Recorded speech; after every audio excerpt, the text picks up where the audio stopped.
Olá pessoal, tudo bem? Qual foi o ponto alto da última aula? Qual foi o aspecto mais importante que foi explicado na última aula? Foi o rearranjo do hidreto. Lembram lá? Eu comentei muito sobre o rearranjo de 1:2 do hidreto. Uma situação muito peculiar que pode acontecer com um intermediário da reação orgânica, com o intermediário da reação, que proporciona um carbocátion mais estável. E esse carbocátion mais estável surge justamente da troca ou do empréstimo de um hidrogênio das vizinhanças do carbocátion menos estável, na ideia de formar um carbocátion mais estável. Esse rearranjo de 1:2 justamente mostra que acontece da posição 1 para a posição 2, ou seja, do vizinho mais próximo do carbocátion. Isso quer dizer que não vai acontecer um rearranjo de 1:3, de 1:4, ou seja, tal o carbocátion aqui na extremidade, e aí tem uma longa cadeia e ele vai emprestar o hidrogênio que está na extremidade. Isso não acontece, né? O que acontece é quando um carbocátion menos estável está nas proximidades, tem como seu vizinho um hidreto, o qual aí sim, devido a essa proximidade, ele consegue sair de uma região da molécula e ir para a região adjacente, e aí com o rearranjo do carbocátion há a possibilidade da formação de um carbocátion aonde estava esse hidreto emprestado, então há esse rearranjo, e esse carbocátion aqui agora é mais estável em relação. Então, na forma como eu desenhei aqui, antes eu tinha um carbocátion que era primário e depois se tornou um carbocátion secundário. E pela ordem que eu já apresentei dos carbocátions, um carbocátion secundário é mais estável que o primário. E isso explica, por exemplo, o porquê nós temos alguns rendimentos distintos, né, ou não esperados, como é o caso aqui do 3,3-dimetil-1-buteno, que é essa molécula aqui, quando ela interage com essa molécula aqui, que quando interage com ácido clorídrico, tem dois produtos sendo formados, aqui e aqui. Notem que em vermelhinho aqui está escrito produto minoritário. O que é o produto minoritário? É o que está em menor quantidade, o que é gerado em menor quantidade. E esse produto minoritário surge justamente do ataque nucleofílico ao carbocátion menos estável. Então, lembra lá pela regra de Markovnikov que o hidrogênio ele só vai ser adicionado, ou preferencialmente ele vai adicionar esse carbono da dupla ligação. E é o que eu tenho aqui, né? Nas duas possibilidades, aqui e aqui, o hidrogênio está sendo adicionado na extremidade. Só que o carbocátion proveniente dessa situação, ele é um carbocátion secundário. Aqui eu estou resumindo a etapa, né, para ficar mais simples de desenhar. E aí eu tenho duas possibilidades, né, o ataque do nucleófilo, que é o cloreto que vai estar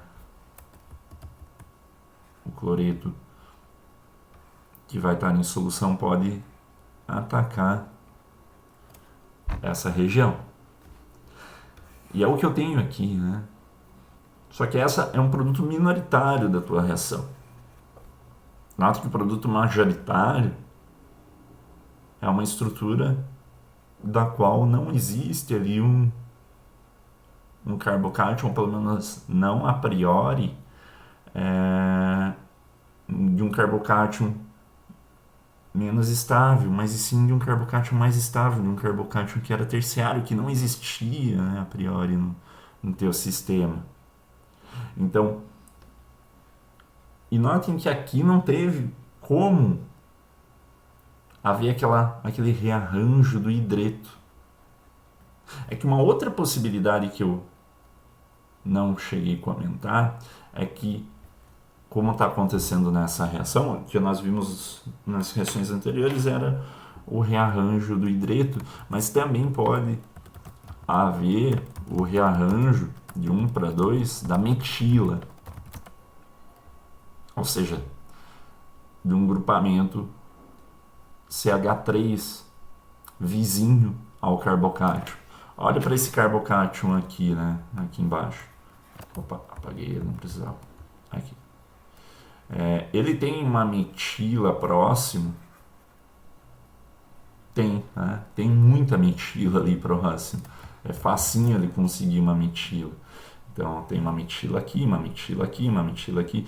Então, essas metilas, elas também podem sofrer o rearranjo. Então, são duas coisas que podem sofrer o rearranjo, ou seja, sair de uma parte da estrutura e ir para outra. O hidreto e a metila. Ah, mas por que não há o rearranjo desse hidreto, já que o hidreto é mais levinho? Por que o hidreto dessa outra extremidade não vem para cá? Porque se eu fizesse, se isso acontecesse, o carbocátion ia estar aqui, ia ser um carbocátion primário, né? Um carbocátion menos estável. Aqui na situação original ele já é um carbocátion secundário. O sistema ele vai evoluir sempre para maior estabilidade, nunca para menor estabilidade. As coisas não funcionam assim na química. No universo, né, como um todo, na física também, na sociedade, as coisas vão para uma situação de maior estabilidade. Isso é mais versátil para o sistema como um todo. Então, não há essa possibilidade do rearranjo aqui em azul, porque isso geraria um carbocátion menos estável. Mas sim há a possibilidade da troca da metila, propiciando no meio. Agora eu preciso apagar tudo isso, então a metila pode ser trocada. Vou pegar aqui a metila de cima para ficar mais fácil. Então, o carbocátion respectivo, essa estrutura se encontra nesse carbono terciário. E é isso que vai propiciar esse produto reacional, que é o produto majoritário. Então, existem duas coisas que você precisa se atentar quando tiver uma reação química que acontece entre um alceno, que é, primeiro, quem é o eletrófilo que está reagindo. Esse eletrófilo, na maioria das vezes, o hidrogênio. Na verdade, aqui eu já estou dando um spoiler grande, né?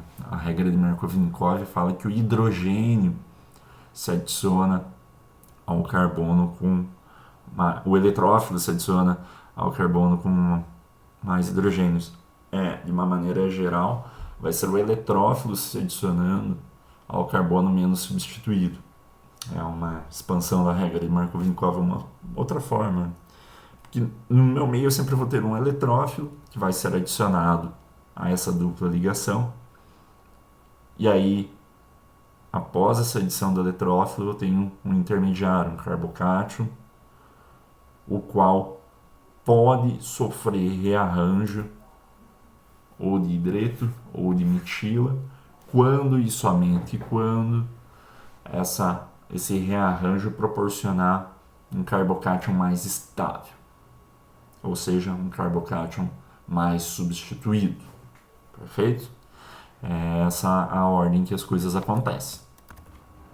Então aqui eu tenho uma reação aqui do 3-metil-1-buteno, a qual está sendo adicionado ácido bromídrico, e a reação tem ali uma troca de hidreto de 1 para 2, justamente por causa que um intermediário é um carbono secundário e ele pode, ao sofrer o rearranjo, se tornar um carbocátion terciário. Então esse vai ser a rota mais efetiva, mais energeticamente favorável. Então aqui tem um exemplo da troca do hidrogênio, que é um exemplo que eu já havia comentado. E aqui uma situação análoga à troca da metila. Então essas são as duas coisas que podem ser trocadas entre as vizinhanças do carbocátion e que possibilitam um rearranjo.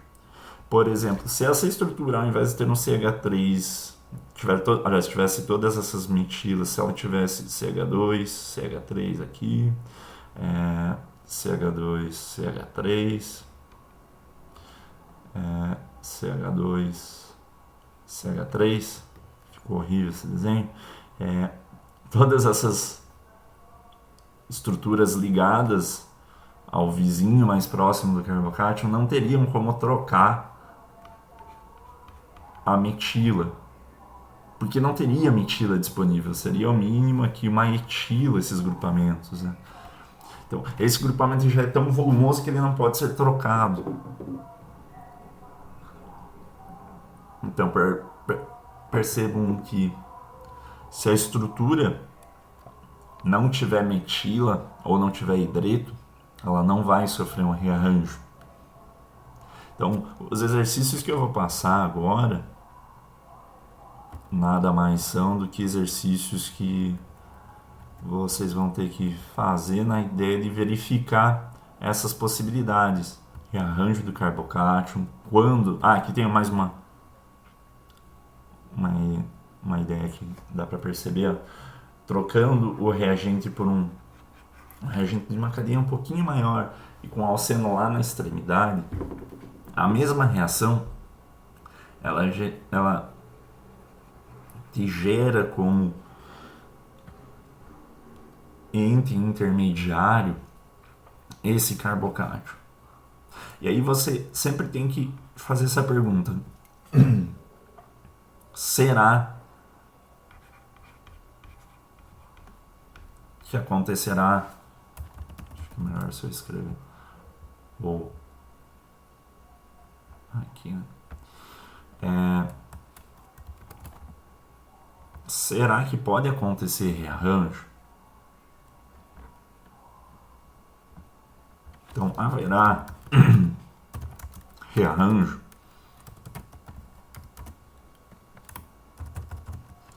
Então olha para essa estrutura aqui do intermediário, né?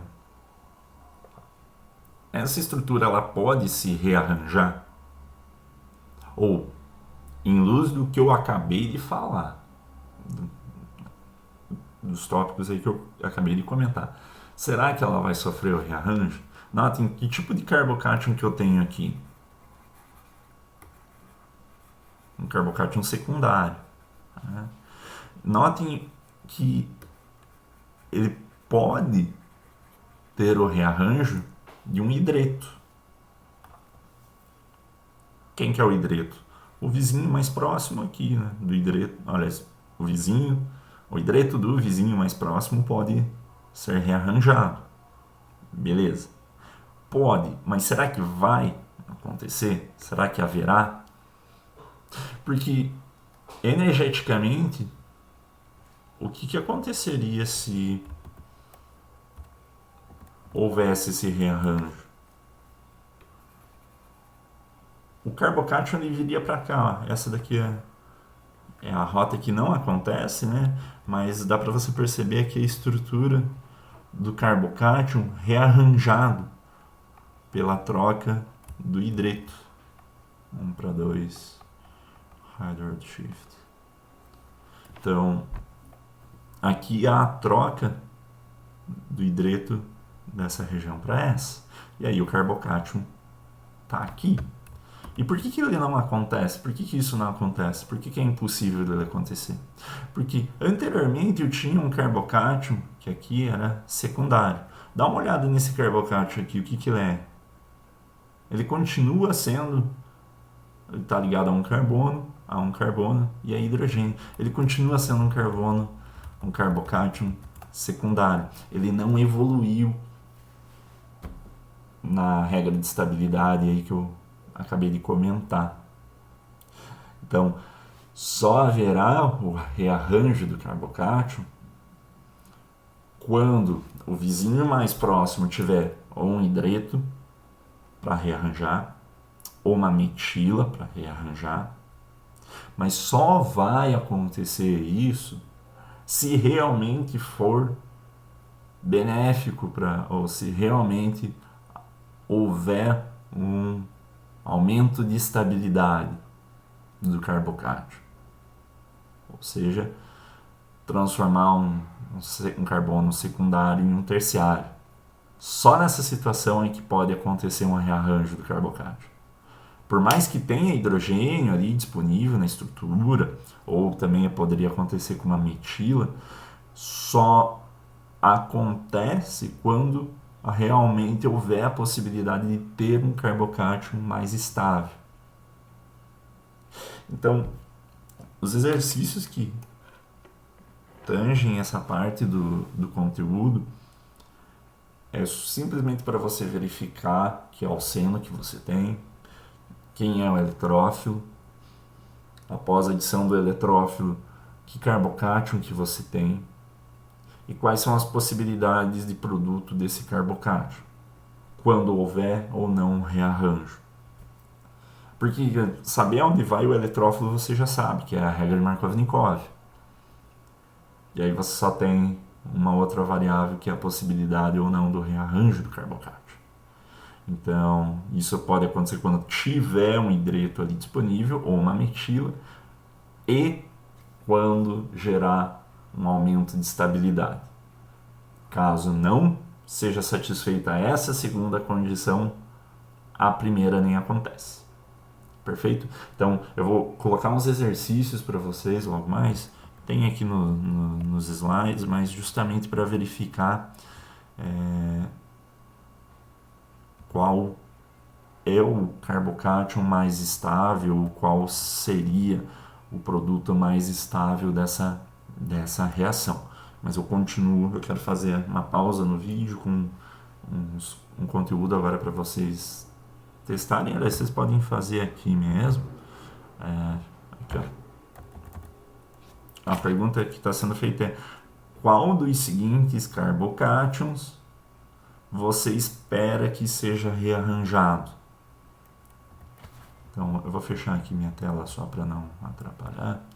Então, eu tenho os carbocátions da letra A, B, C, D e E. A gente não precisa se preocupar com qual meio reacional simplesmente se preocupem com o fato de que existem esses carbocátions, imagine que eles são intermediários, e aí verifiquem a possibilidade de rearranjo ou não. Qual deles rearranjariam? Sofreriam a troca de 1 para 2 do hidreto ou da metila? Esses cíclicos aqui são um pouco tricky, um pouco difíceis de entender. Vocês precisam fazer a abertura, né, o desenho da estrutura desses compostos cíclicos para conseguir enxergar melhor o que tem de incrível neles. Mas eu peço que exercitem isso, façam aí uma folha de papel separado quais desses carbocátions rearranjam. E aí no próximo vídeo eu comento um ou dois desses exercícios e vou seguir adiante com o conteúdo.